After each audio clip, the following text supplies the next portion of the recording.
कांग्रेस के वरिष्ठ नेता एवं ओबीसी सेल के राष्ट्रीय अध्यक्ष कैप्टन अजय सिंह यादव ने चुनाव प्रभारी दीपक पावरिया के बयान को हवा में उड़ाते हुए कहा कि दीपक पावरिया प्रभारी है, उनका अधिकार है कहना। उनने कह दी और हमने सुन ली। दीपक पावरिया ने विधायक चिरंजीव राव द्वारा टिकट की घोषणा के बिना 9 सितंबर को नामांकन दाखिल करने के सवाल पर कहा था कि कुछ नेता ओवर कॉन्फिडेंट हैं और पार्टी नियमों की उन्हें जानकारी नहीं है। उनके इस बयान पर कैप्टन अजय यादव ने दी अपनी प्रतिक्रिया। राव इंद्रजीत सिंह की बेटी आरती राव के कांग्रेस में शामिल होने वाली चर्चा के सवाल पर क्या कहा? उन्होंने नहीं, इस बारे में कोई जानकारी नहीं है। उन्होंने कहा कि इसके बारे में कोई जानकारी नहीं है। पार्टी में शामिल होने वाले उन्हीं लोगों को तरजीह दी जाती है जिसकी छवि अच्छी हो। उसको लेकर काफी बयानबाजी हो रही है, किस तरह देखते हैं? प्रभारी है, उनका अधिकार है कहने का। कहीं लगता है नहीं कि वो भी ओवर कॉन्फिडेंस में जो भी वो बात कह रहे हैं उस पर मैं कोई टिप्पणी करना नहीं चाहता। उनने कोई बात कही है, उनने कही है और हमने सुन ली है। ऐसी रूमर लोगों में भी फैली हुई है, तो क्या लगता है कि मालाई की जब टाइम आया, कांग्रेस की सरकार आने वाली है, तो इस टाइम में वापसी कर सकते हैं कांग्रेस में? अब मुझे तो इस बारे में कोई ज्ञान नहीं है। कोई आना चाहता तो कांग्रेस तो समुद्र है, कोई आया, कोई जो चले गए थे तब भी समय आया, मलाई खाने का समय आया तो वापसी कर रही है, तो कहीं ना कहीं पार्टी को लगता नहीं। अब उसमें तो ऐसे बहुत सारे लोग हैं जिन्होंने वापसी की है, तो मेरिट के आधार पे हमें देखना पड़ेगा कि कौन जो है उस दायरे में फिट करता है। मेरा ये मानना है कि ये जो दल बदल जो लोग कर रहे हैं उसमें से उन लोगों को ही जो है तवज्जो दी जाए जिनकी छवि अच्छी है और जिनकी विनेबिलिटी है। बाकी तो लाइन लगी हुई है लोगों को पार्टी में ज्वाइन करने की। अगर मान लीजिए भाजपा में रहते हैं और जिस तरह से भाजपा सरेंडर कर गई उनके आगे और कह रही कि आप 5 सीट ले लीजिए और दक्षिण हरियाणा की तमाम सीटों पर आपकी सहमति जरूरी है, अगर ये होता है तो कहीं ना कहीं कांग्रेस को कहीं नुकसान होता सकता है। आप अनुभवी नेता है, हाँ, उससे क्या नुकसान होना है? इस बार तो भाजपा की जो ग्राफ है, आम आदमी से बात कीजिए, सब कहेंगे कांग्रेस की सरकार आ रही है। कांग्रेस ने जो वायदे जो हमने किए हैं, जैसे 300 यूनिट बिजली फ्री का किया है, 500 रुपए गैस का सिलेंडर किया है और बुढ़ापा पेंशन में वृद्धि करेंगे हम लोग।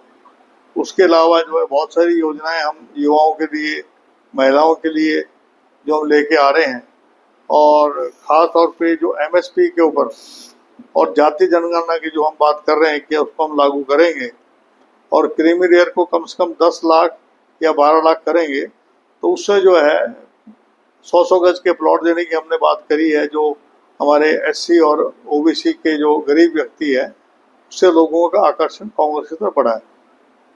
ठीक है, भाजपा ने मुख्यमंत्री बनाया है, क्या समझते हैं कि कितना फायदा इसका ले पाएगी? देखिए, नायब सिंह सैनी को 73 दिन मिले हैं और उसमें उन्होंने जो क्रीमी लेयर था वो 6 लाख से बढ़ाकर 8 लाख कर दिया था, जो कि पहले खट्टर साहब ने बंद कर दिया था।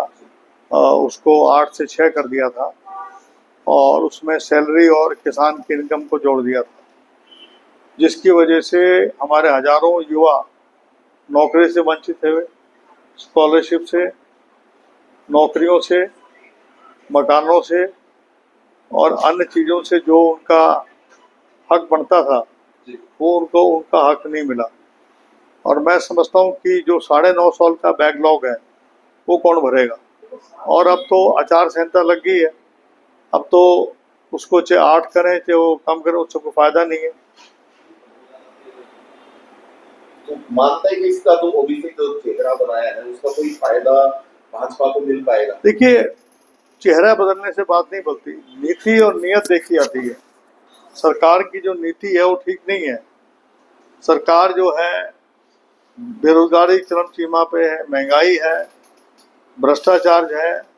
आप किसी दफ्तर में चले जाओ, पोर्टल सिस्टम का रखा है, जगह जगह लोगों ने ऑनलाइन जो है सेंटर्स खोल रखे हैं जो गरीब आदमी है उसको जो है लूटा जाता है।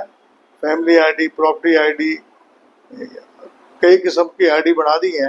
राशन कार्ड भी वो भी पोर्टल सिस्टम से कर रहे हैं, तो उससे बुढ़ापा पेंशन भी पोर्टल सिस्टम से कर रहे हैं। कईयों की जब पेंशन काट दी जाती है उनको जो है दिक्कत आती है और फिर उसके लिए उनको दर दर की ठोकर खानी पड़ती है। एक आदमी तो केवल बैग लेके घूमता रहता है। दूसरा, जो सरकार ने वायदे किए थे, जैसे आपका यहाँ पर एम्स की बात, इन्होंने वायदा किया था कि हम एम्स यहाँ चालू कर देंगे। 2015 की घोषणा के बाद आज तक ना तो वहाँ ओपीडी खुली है, ना ही वहाँ बिल्डिंग का जो है पूर्ण रूप से काम शुरू हुआ है।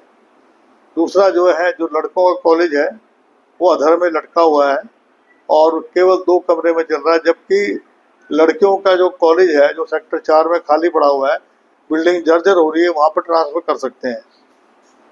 आपका लड़कियों का स्कूल जो है उसकी बिल्डिंग जो है आज तक इनकम्प्लीट पड़ी हुई है।